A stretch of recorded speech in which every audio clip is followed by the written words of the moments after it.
આપણે પહેલાં એક વિડીયો બનાવ્યો હતો, દાળમાંથી પાણી કાઢેલો હતો અને આપણે ચેક કરવા આવ્યા છીએ. પાણી હજી આવે છે, તમને બતાડું. આપણે રાતનો વિડીયો બનાવ્યો હતો ને આ શરૂ કરી અને પાછું ટેસ્ટિંગ કર્યું. પાણી આવે છે, 100 ફૂટ દાળ છે, 120 ફૂટ જેવો છે ને મોટર ઉતારી જે પાઇપમાં એર છે ને દાળ ફિલ્સિંગ વગર છે. તમને બતાવું કે આ દાળમાં આપણે વોટરપ્રૂફ કરવી એટલે કામ સારું આપે છે. તમે દાળમાં પાણી થોડું હોય અને તમારે કાયમ ઘર માટે વાપરવાની જરૂર પડે તો આવી રીતે ઉપયોગ કરી શકો. આપણે 100 વોલ્ટની કોઇલ ફિટ કરવી પડે છે. તમને આ બતાવું, આ કોઇલ છે 5 એમ્પિયર અને શરૂ છે મોટર ને વાયરનું સેક્શન 150 ફૂટ ઉપર છે અને આ દાળ છે.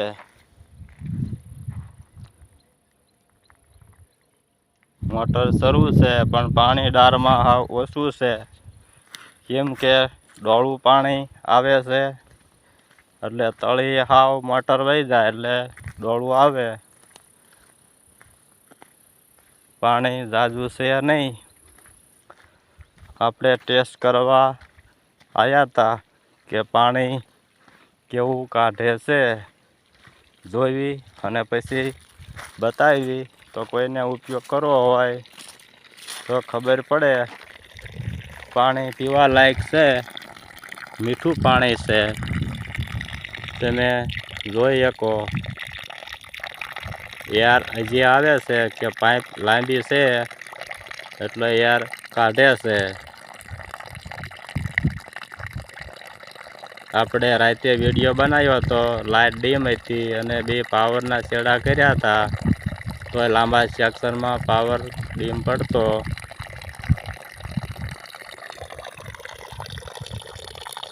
આ ટપકની પાઇપ છે, મોટી સાઈડ છે. તમે જોવો તોય તમને અનુભવ થઈ જાય કે કઈ સાઈડની છે. આપણે અંગૂઠા જેટલી જાડી પાઇપ આવે એ છે ને આમાં આ પાઇપમાં કાણા ન હોય એટલે આ પાઇપ હાલે. આવી રીતે તમે ઉપયોગ કરો તો દાળમાંથી 200 ફૂટથી પાણી કાઢવું હોય અને તમારે 500-1000 ફૂટ સેક્શન લાંબુ લઈ જવું હોય તોય હાલે. કેમ કે મોટરની તાકાત એટલી આવે છે કે એ પ્રેશર સારું જ કરે છે એટલે લાંબા સેક્શનમાં પાણી ઉગાડી દે. તમારે 10 માળ લગીને ધસડાવવું હોય તોય આ મોટર હાલે. અને તમારે પાણી સીસરું હોય, કૂવામાં ઉપયોગ કરવો હોય તો 10 ફૂટ લગીને વાયર હોય તો કોયલ નાની લગાડવી પડે, કેમ કે પાવર નજીકમાં કપાય નહીં. આ 100 વોલ્ટ છે અને 150 ફૂટથી વધારે સેક્શન છે એટલે 100 વોલ્ટની કોયલ આપવી પડે. તમારે 10 થી 15 ફૂટનું સેક્શન વાયરનું થાય તો 12 વોલ્ટની કોયલ હાલે. તમારે કૂવો 100 ફૂટનો હોય ને તમારે 50-60 ફૂટ કૂવા અંદર ઉતારી દેવાની છે કોયલને એટલે કોયલ 12 વોલ્ટની હોય તો હાલે. કેમ કે પાવર ઓછો કપાય અને નાની મોટર હોય આમાં ઝાઝો લોડ ન કરે. પણ તમારે 5 એમ્પરની કોયલ લેવી પડે, કેમ કે તાકાત કરે એટલે થોડોક લોડ પડે. ઝાઝો ટાઈમ હાંકી હોય એક ધારી તો કોયલ નાની સાઈડ હોય તો ગરમ થઈ જાય. 5 એમ્પરની કોયલ જોઈવી અને 12-0-12 હોય તોય હાલે. હવે વિડીયો રાખવી, કોઈને આવી રીતે ઉપયોગ કરવો હોય તોય થાય. અને આ ટપક જોવો એટલે 200 ફૂટ જેવી છે અને કોઈને પાણીનો ટાંકો બહાર હોય અને ઝાડવાને પાવાનું કરવું હોય તો આને ઝાડવે કાણા કરી નાખો. એટલે અંદાજમાં આપણે 30-40 ઝાડવા હોય અને 500 ફૂટનું સેક્શન હોય તો આ પાઇપ કામ આપે અને મોટરે કામ આપે.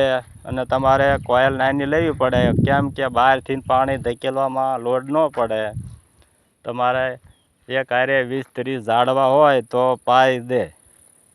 તમારે રોજ 2 કલાક શરૂ રાખો એટલે કાયમ પી જાય. તમારે પાણી થોડું હોય તો ઝાડવાને થઈ રહે, અને ઝાઝું પાણી તમારે ધોરીએ ચડાવો તો એટલું હોય નહીં. તો આવી રીતે તમે પાવ તો તમારે ઝાડવા લીલા રહે કાયમ.